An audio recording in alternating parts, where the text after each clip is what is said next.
우리 감사합니다. 오늘 여러분 나눌 말씀은 사무엘상에 있는 말씀입니다. 사무엘상 3장 10절부터 18절입니다. 제가 읽겠습니다.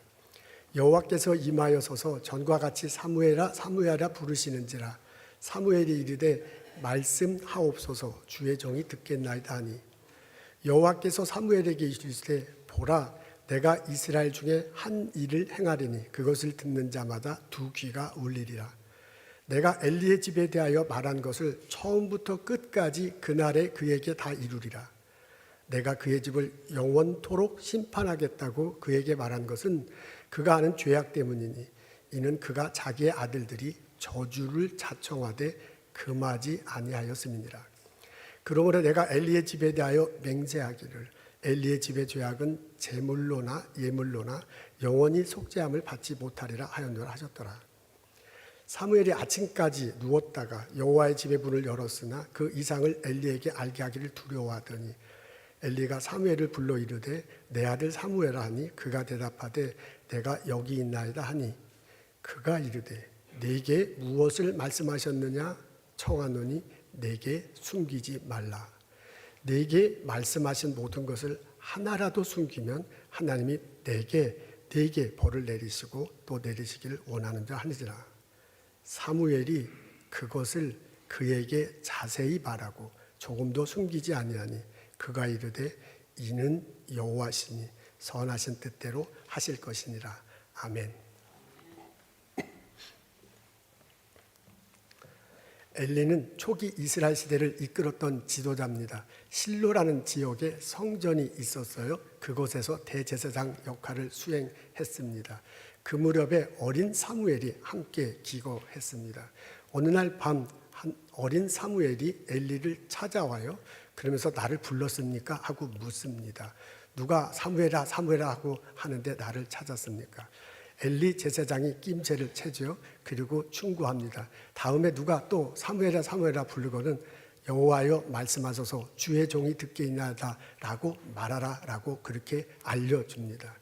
그 다음날 아침 엘리 제사장이 사무엘을 만났어요. 어젯밤 여호와께서 뭐라고 말씀하시냐라고 묻습니다. 사무엘이 주저주저 하는군요. 그리고 두려운 마음으로 대답하려고 하지 않습니다. 그러다가 자꾸 물어보니까 대답을 해요. 엘리 제사장 집안이 영영이 심판을 받을 것이라고 말하셨습니다. 듣고 싶지 않은 내용이에요. 기대하지 않은 내용이군요. 이런 일이 전혀 벌어지지 않았으면 좋겠어.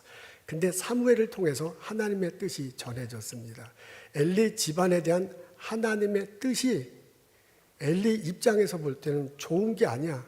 그런 일이 벌어지고 싶지 않았으면 좋겠어. 이런 상황에 직면했을 때 엘리는 어떤 마음이었겠습니까? 어떤 마음으로 반응을 보였겠습니까? 우리 예수를 그리스도로 고백하면서 하나님 섬기면서 살아갑니다. 우리들도 때때로 나를 향한 하나님 뜻이 무엇인지를 알기를 원합니다. 내가 지금 이 일 하는 것이 하나님 보시기에 합당한 일인가? 나의 미래는 어떻게 전개될까? 우리는 하나님 뜻을 알기를 원합니다. 우리는 다양한 통로를 통해서 하나님 뜻이 내게 전해진다고 그렇게 여깁니다.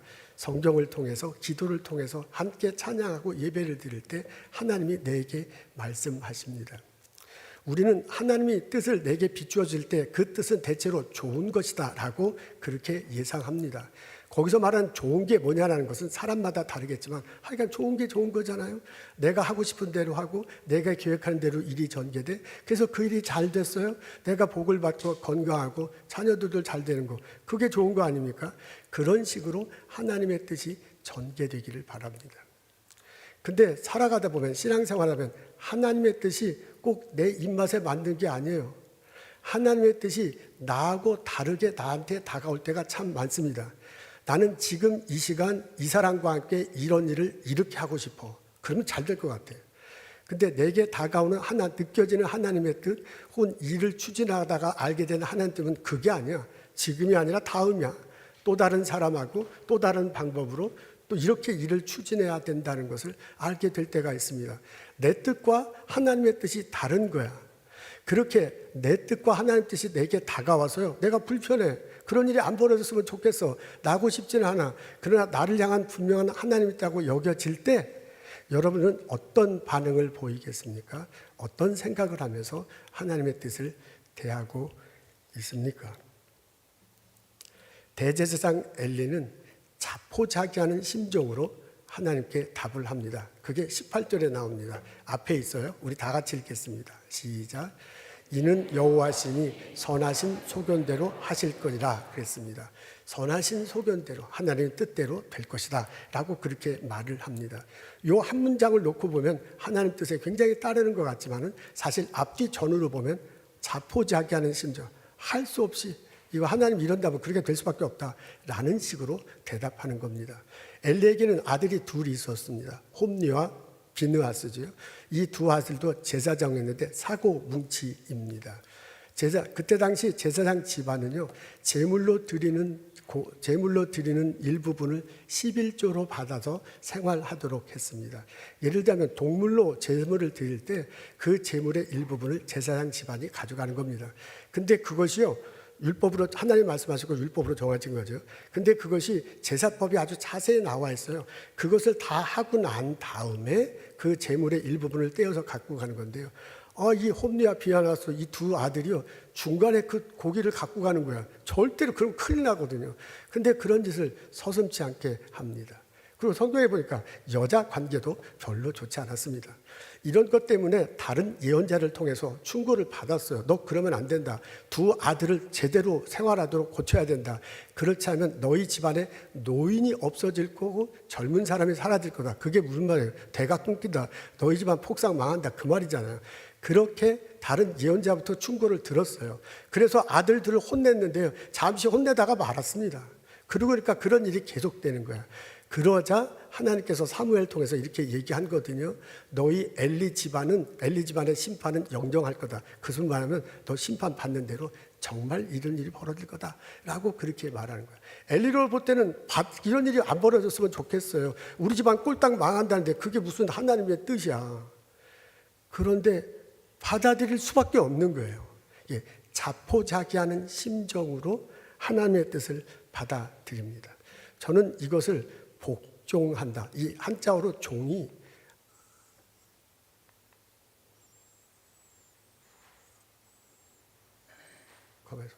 그 앞에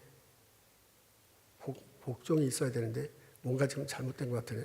저는 이것을 복종한다. 그러니까 자기가 선택의 여지가 없어요. 할 수 없이 하나님의 뜻을 따라야 하는 그런 상황이 됐습니다.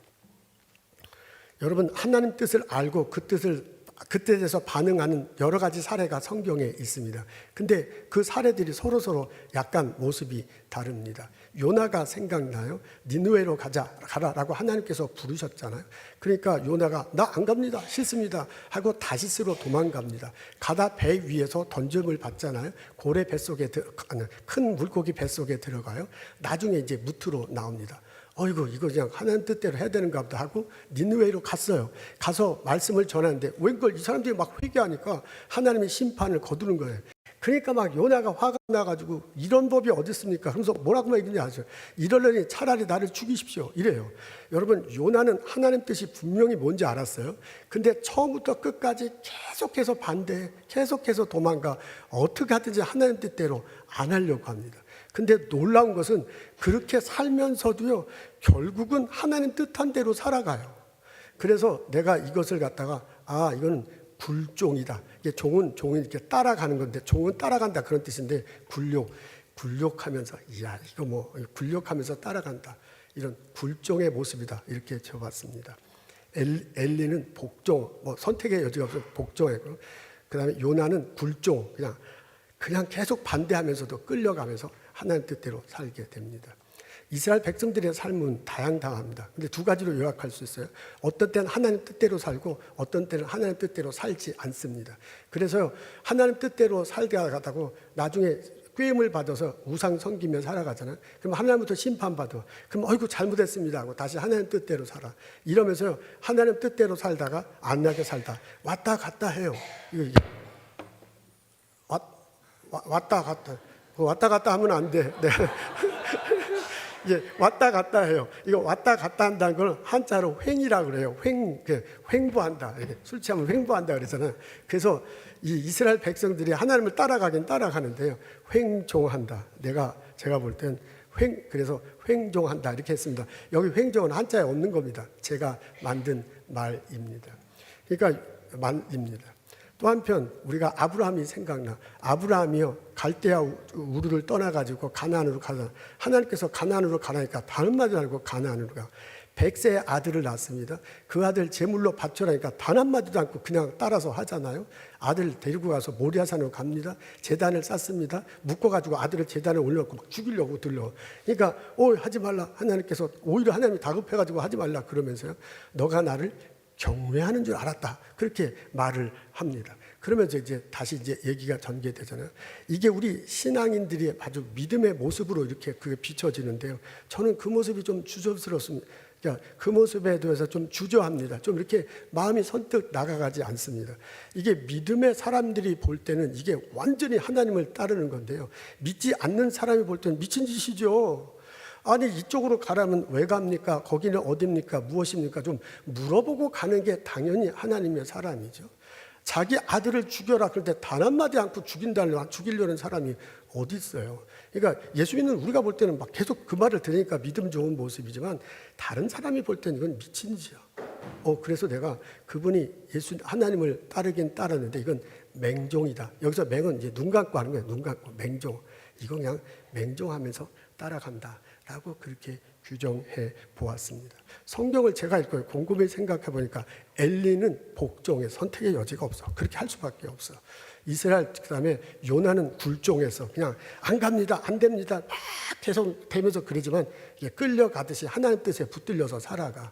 그리고 이스라엘 백성은 횡종에서 왔다 갔다 해. 그리고 아브라함은 어떻게 보면 맹종이야, 맹종. 여러분 어떻습니까? 살다가 보면 하나님 뜻이 내게 비춰져. 근데 그 하나님의 뜻이 내가 하고 싶은 게 아니야. 나 그렇게 할 힘이 없어. 나는 다르게 하고 싶어. 그럴 때 여러분들은 어떻게 반응을 보입니까? 예수님의 모습이 생각납니다. 예수님께서요 겟세마네 동산에서 기도하는 장면입니다. 예수님이 이렇게 기도하십니다. 우리 다 같이 읽겠습니다. 시작. 아버지여 내 원대로 마옵시고 아버지 원대로 되기를 원합니다. 예수님이 이 땅에 오셨어요. 3년 동안 하나님 나라를 전했습니다. 귀신을 내어찍고 병자를 고치고 말씀을 증거하셨습니다. 가난한 자들과 함께 하시면서 말씀을 증거하셨습니다. 3년이 되었을 때 이제 십자가에 달려 돌아가실 때가 됐다는 걸 압니다. 그게 두려워. 그래서 겟세마네 동산에 갈 때 제자들 보고 특히 3명 보고 옆에 있게 하고 좀 떨어진 곳에 있게 하시면 나 위해서 기도해달라고 그러잖아요. 그리고 여러분 그때 예수님이 기도한 내용 다 아시죠? 이 잔이 좀 지나가면 안 되겠습니까? 그 말은 뭐냐? 예수님 하고 싶지 않아요. 예수님이 두려워요. 이거 안 했으면 좋겠어요. 도망가고 싶어요. 그 얘기를 이 잔이 좀 내게서 지나가면 어떻게 좋겠습니까? 그 얘기를. 여러분 그거 3번 기도했다는 거 다 아시죠? 그리고 그 기도할 때 피땀이 흘렀대. 그 말은 뭐예요? 이게 아주 심각한 거야. 하고 싶지 않아. 도망갔으면 좋겠어. 안 했으면 좋겠어. 그러니까 피땀 흘리면서 기도하죠. 그러다가 나중에 내 뜻대로 마옵시고 하나님 뜻대로 하옵소서라고 그렇게 기도했습니다. 저는 이 모습이 순종의 모습이라고 생각합니다. 예수님이 처음부터 내 뜻대로 마옵시고 하나님 뜻대로 하옵소서 그렇게 안 하셨어요. 예수님이 그렇게 하기 전에 고민하는 시간이 있었어요. 방황하는 때가 있었어요. 그 누구보다도 하나님 뜻을 잘 알아. 그 누구보다도 이렇게 해야 되는 거 알아. 그럼에도 불구하고 그분 스스로 고민하는 거야. 반항하는 거야. 다른 방법도 있지 않습니까? 안 하면 안 되겠습니까? 라는 그런 시기를 지난 거예요. 예수님이 하나님의 아들이 그랬어요. 그러다가 자기가 정돈되고 그러다가 하나님의 뜻이 선명해지고 그 다음에서야 비로소 하나님 뜻을 따라갑니다. 저는 이게 순종하는 모습이라고 그 이상하네. 하나는 이제 순종하는 모습이라고 그렇게 생각됩니다. 순종은 맹종과는 다릅니다. 맹종은 이렇게 눈 가리고 그냥 무조건 다 하는 거래요. 시키는 대로 아무 말 안 하고 그렇게 하는 거래요. 그게 이제 우리 신앙인의 아주 가장 모범된 모습으로 보이죠. 그러면 참 좋겠어요. 근데요, 솔직히 말해서 맹종은 현실적이지 않습니다. 나는 인간이야. 우리는 다 인간이야. 우리는 다 인간일 때 생각하는 게 있고, 내가 경험한 게 있고, 내가 해보고 싶은 게 있고, 나도 솔직히 반항하고 싶고 있고, 그런 게 있어요. 그거 없는 사람이 어디 있어요? 다 있어. 다 있는 그런 심정이 다 우리들에게 있는데, 그거 다 깡그리 무시하고 맹종 막 무조건 막 예수님 따라야 됩니다, 하나님 말씀대로 해야 됩니다 라고 하면 그거 실천할 수 있는 사람이 어디 있겠어요? 저는 못합니다. 여러분은 어떻게 할지 모르겠어요. 솔직히 우리는 그렇게 하지 못합니다. 그게 현실입니다. 그뿐만 아니라 아무것도 물어보지도 않고 따져보지도 않고 1 더하기 1이 진짜 2냐, 예수님이 말한 그 논리가 내가 다 이해할 수는 없죠. 그래도 그렇게 말하는 게 적어도 내가 생각할 때 그 논리도 되는가, 그렇게 고민해 보지도 않고 무조건 하잖아요. 그러면 나중에 조그만 일이 생기면 아무 이유 없이 그냥 신앙을 포기하게 돼요. 그냥 넘어가게 돼요. 오히려 따져보는 게, 오히려 고민하는 게, 오히려 반항하는 게, 오히려 다른 길을 해보는 게, 그런 시간을 갖고 그런 경험을 갖는 게 건강해요. 그래야 자기가 정돈이 되고, 그 과정에 하나님 함께 하시면 자기가 정돈이 되고, 하나님의 뜻이 분명하니 이게 하나님 뜻이라면 나 믿겠다, 이 하나님 뜻이라면 나 하겠다 라고 결정하고 나아갈 때, 그때 그 일에 큰 은혜가 있습니다. 생각해보면요, 결국 내 삶을 뒤돌아보는 건데요, 내 삶을 뒤돌아보고 생각해보면 우리는 지금 성경에 나오는 여러 케이스들, 그런 경우들이 다 있어요. 지금 앞에 제가 이렇게 표시해놨는데요, 우리도 생각해보면 어떤 때 엘리 제사장처럼요, 선택의 여지가 없어. 이거 내가 분명히 잘못한 건데, 하나님 뜻이 나하고 다르지만 이거 뭐 내가 받는 수밖에 없어. 그렇게 복종할 때도 있습니다. 생각해보면 굴종할 때도 있어. 나 절대로 하고 싶지 않아. 나 이렇게 안 할 거야. 그런데 나중에 지나고 보면 나 안 해, 도망가, 하기 싫어, 막 도망갔는데 끌려왔어. 그리고 나중에 지나고 보면 결국 하나님 뜻대로 됐어. 그게 굴종이죠. 굴욕적인 복종이니까. 그렇게 살아가는. 횡종도 있어요. 내가 참 장로님인데, 권사님인데, 목사인데 열심히 신앙생활하는 것 같지만 본인은 알죠. 왔다 갔다 하는 거. 한때는 어떤 때는 순종하고 어떤 때는 불순종해. 그렇게 왔다 갔다 하면서 신앙생활하는 그런 기준, 그런 피어리어드 혹은 그런 순간도 우리 살아가다 보면 그런 파편, 삶의 모습 중에 그런 것 있습니다. 여러분, 우리들 신앙생활에서 뒤돌아보면 맹종할 때도 있어. 이거 분명히 하나님 뜻이다. 나 믿고 나간다. 막 젊었을 때, 처음 예수 믿을 때 그런 거 있었잖아. 이런 모습들이 다 있는 거야. 그리고 또 한편으로는 순종하는 모습, 정말 내가 고민해보고 내가 생각해보고 좀 도망가 보기도 하다가 그래도 내가 정론이네, 이게 하나님 뜻이구나 알게 돼. 그러면서 하나님 뜻에 따른 것도 있습니다. 그래서 제가 이렇게 생각해보면요, 이 다섯 가지 케이스가 다 나타나. 우리들 신앙생활에 다 나타난다. 이렇게 다 나타나면서요, 이게 점점 이렇게 점점 좁아지면서 이게 순종으로 수렴되는 것 같아요. 옆으로 보자면 이렇게 막 빙빙빙 돌아. 복종하기도 하고, 굴종의 모습도 있고, 청종의 모습도 있고, 맹종에도 있고, 막 그렇게 빙빙빙빙 돌면서요, 점점 이렇게 좁아지다가 점점 순종의 모습으로 가는 거야. 내가 진짜 믿고 내가 정돈이 되고 이게 하나님 뜻이다. 그게 좋게 여기지든, 내게 당장 좋은 것이 나쁘면 하나님 뜻이다, 내가 순종해야겠다 라고 결심하고 순종하는 쪽으로 나아가게 됩니다. 우리는 그 과정을 지나고 있습니다. 순종이 답입니다. 하나님은 나에게 복을 주시기를 원하십니다. 하나님은 내게 복을 주시기 위해서 나에게 오라, 나의 뜻을 따르라 라고 그렇게 말하신 것입니다. 하나님은 내게 와서 구하라, 나를 청종하라고 말씀하셨습니다. 내가 용서하실 거다. 내가 너와 새로운 계약을 맺을 거다. 너 영원히 살게 될 거다. 너의 삶이 영화롭게 될 거다. 너가 기름진 것으로 배불리 먹게 될 거다. 이게 구약적인 표현이에요. 지금 내가 말한 게 다 구약에 나오는 표현. 너가 기름진 것으로 배불리 먹는다. 그게 구약에 나오는 너의 삶이 풍요롭게 될 거다. 그게 구약적인 표현이에요. 그렇게 해주겠다. 그게 하나님의 의도입니다. 그래서 내 뜻에 살아가라 라고 그렇게 말합니다. 하나님의 생각은 나의 생각보다 훨씬 더 높습니다. 하늘이 땅보다 높은 같이 내 길이 너희 길보다 높고 내 생각이 너희 생각보다 높다 그랬어요. 나의 생각보다 높은 하나님이 내 생각을 다 아시고 내 길을 인도하십니다. 하나님이 때를 따라서 우리를 인도하신답니다. 하나님께서 이 세상을 만드는데 때를 따라 아름답게 하셨대. 아름다워지는데 그 때를 하나님께서 정하시고 우리들 삶을 인도한다는 거 아니에요. 사람이 울 때가 있고 웃을 때가 있어요. 심을 때가 있고 거둘 때가 있다 그래요. 그 때를 내가 정하는 게 아니에요. 그 때를 하나님이 정하신다고 해서 하나님이 나를 너무나도 잘 아는 하나님이 그 때를 정하셔서 나를 이끌어 가신다. 그 말 아닌가? 그 말이잖아요. 여러분, 하나님이 내게 벌어지는 많은 일들을요 선하게 연결시키고 내게 벌어지는 많은 인간관계, 내게 벌어지는 여러 일들이 있어요. 그게 단편적으로 볼 땐 좋은 것도 있고 어려운 것도 있고 건강하기도 하고 막 갑자기 아프기도 하는 내 인생에 많은 일들이 벌어지잖아요. 그런 것들을 다 연결시키고 합력해서 결국은 선하게 이끌어 가신다고 그러잖아요. 하나님을 사랑하는 자, 그의 뜻에 부름을 입은 자들에게는 모든 것들이 합력해서 선을 이루게 하시는 로마서 8장 28절. 그 말이거든요.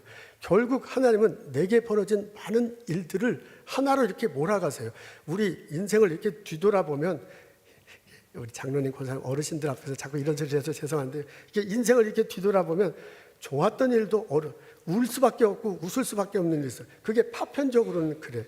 그런 것들이 이게 나중에 지나보면 그런 것들이 하나님의 큰 그림이 있고 그 큰 그림의 한 파편이야, 한 조각들이야. 그래서 나중에 보면 하나님이 그리신 큰 그림 안으로 나를 인도하시고 이끌어 가신다, 그런 말입니다. 하나님이 나에 대한 계획이 있습니다. 그 계획으로 나를 인도하십니다. 하나님께서 나에게 재능을 주셨고 이 땅에 태어나게 하고 공부하게 하셨고 이 땅에 와서 일하게 하고 이 위치에 있게 하셨습니다. 그것에 대한 하나님의 분명한 뜻이 있어요. 하나님의 나를 위한 목적이 있어요. 하나님의 방법이 있고요, 때가 있고요. 하나님께서 때가 있고 방법이 있고요. 그다음에 또 하나 뭐야? 하나님의 생각이 분명히 있어요. 그것을 알고 신앙생활하는 것이 얼마나 좋은 일이겠습니까? 여러분, 순종이 답입니다. 때때로 우리 신앙생활하다가 내가 잘 모르고 하나님 뜻을 순종하지 못할 때 있어요. 나 교회 다니면서도요, 내가 막 내 눈에 집중하잖아요. 이거 어떻게 하든 해야 된다 그러면 하나님 안 보여. 이것만 보이지. 그래서 이거 어떻게 하면 될 것 같아. 내 지식이 있잖아, 경험이 있잖아. 그래서 그거 막 해. 이거를 이 사람과 이렇게 하면 될 것 같아. 그리고 막 일을 추진해. 결국은 안 되잖아요. 그렇게 안 되면 힘들어. 나 혼자 있는 것 같아. 하나님, 그때서야 하나님 안 계시는 것 같아. 내게 패행킹에 친 것 같아. 근데 참 신기하죠. 나중에 뒤돌아보면 그 안 된 것도 하나님께서 허락하신 거야. 그리고 나중에 보면 그렇게 안 되게 함으로써 하나님의 큰 일을 이루어 가시는 거야. 그러니까 하나님 큰 계획 안에서 간다, 이런 거 느껴질 때가 참 많아요. 여러분, 하나님 뜻을 분명히 알면서도 그렇게 안 하며 살 수 있습니다. 그게 너무 위대해. 그게 너무 커서 내게 힘들어. 그래서 하나님 뜻을 알면서도 그렇게 안 해. 나는 하나님 뜻을 이렇게 하고 이렇게 하는 거야. 나는 그렇게 못해. 이렇게 하고 살아가. 근데 그 일이 잘 돼요. 이거 하나님 뜻대로 안 하는데 참 잘 됐구나. 근데 나중에 보면 그것도 하나님께서 허락하신 거야. 그래서 그것도 자기가 잘나갖고 막 그거 한 것 같은데요. 하나님의 큰 그림 안에서 나중에 보면 하나님께서 그게 내 인생에 그려가는 큰 그림의 일부분이 되도록 허락하신 거다, 그런 얘기입니다. 여러분, 내 인생을 오늘 제가 성경에 요약한 것 꼼꼼히 넣고 나를 한번 생각해 보세요. 내 신앙생활한 어떤 피어드, 어떤 순간에, 어떤 케이스에 이 4가지, 5가지 모습이 다 나타나요. 엘리처럼 복종할 수밖에 없어요. 그래서 할 수 없이 복종해서 한 때 있고요. 굴종, 나는 안 합니다. 절대로 안 합니다. 근데 끌려가가지고 이렇게 하나님 뜻대로 산 거 있고요. 그 다음에 횡보, 왔다 갔다 하면서 종, 왔다 갔다 하면서 하나님 뜻대로 산 것도 있고요. 맹종, 그냥 아무것도 모르고 하는 것도 있고요. 순종하면서 살아가는 것도 있어요. 뒤돌아보면 하나님께서 그렇게 허락하시면서 나에게 큰 그림을 보면서 나를 이끌어 가고 있습니다. 하나님이 살아계시다. 하나님께서 나에 대한 계획하심이 있다. 그 계획 가지고 나를 인도하신다. 하나님의 때를 따라 정하신다. 하나님의 방법이시다. 하나님의 생각이 있다 라는 것을 알고 신앙생활하는 게 정말 내게 복된 일입니다. 하나님이 나를 태어나게 하셨어요. 나에게 재능을 주셨어요. 나에게 공부하게 하셔서 보스나게 해서 이 일을 갖게 했어요. 나의 가족들과 함께 살게 하셨어요. 그것이 내가 잘나서 된 게 아니라니까요. 하나님께서 허락하시고요, 때를 따라 인도하셨기 때문에 지금의 내가 있는 거예요. 지금의 나를 가지고 하나님은 선한 일들이 일어나기를 원해. 그 선한 일들을 통해서 내가 살고 가족이 살고 누군가가 살아. 내가 연구하는 약을 통해서 누군가가 새로워져. 내가 일하는 그 결과를 통해서 누군가가 삶의 복지가 달라지는 거야. 내가 말하는 걸로 누군가가 죽을 뻔했던 사람이 살아나. 어떻게든 그게 지금 당장 눈앞에 나타날 수도 있고 건너서 할 수도 있고는 모든 일을 합력해서 선하게 이끈다고 하잖아요. 나를 통해서 선한 일이 벌어지게 합니다. 그걸 우리는 이 땅에 공헌하며 산다, 하나님께 영광 돌리며 산다, 그렇게 표현하잖아요. 하나님께 순종하며 사는 것이 답입니다. 그때 내가 올바로 살고, 내가 의미 있게 살고, 내가 풍성하게 살게 됩니다. 하나님의 뜻에 순종하는 것이 답입니다. 저는 저희 집안에, 조씨 집안에 제가 장손으로 태어났습니다. 어머니가 시집 와서 딸을 4명 낳았대요. 그러니까 막 집안에서 그냥 구박을 받았습니다. 아들을 낳아야 되는데 딸만 낳으면 어떡하느냐. 그래서 막 이제 스트레스 받고 살다가 어느 날 교회 갔는데, 교회 간 지 얼마 안 됐는데 한나와 사무엘 얘기를 들어. 바로 저거다. 그러면서 서원 기도를 드렸습니다. 아들을 주십시오. 그러면 목사를 삼겠습니다. 이러면서 제가 임신했대요. 그래서 저는 엄마 뱃속에서 생기기도 전에 목사 한 수를 받아버렸어. 아니 그 중대한 결정을 나하고 상의 없이 엄마 혼자 해버리면 어떡합니까? 중학교, 고등학교 때는 문제가 없었어요. 대학교 들어가니까 이거 완전 딴 세상이야. 전국에서 여러분들 다 경험해. 1, 2학년 때 너무너무 막 하나님의 뜻대로, 엄마의 뜻대로, 엄마가 계략한 대로 살면 나는 뭐냐? 과연 하나님 뜻대로 다 이루어진다면 내가 할 수 있는 일이 뭐냐?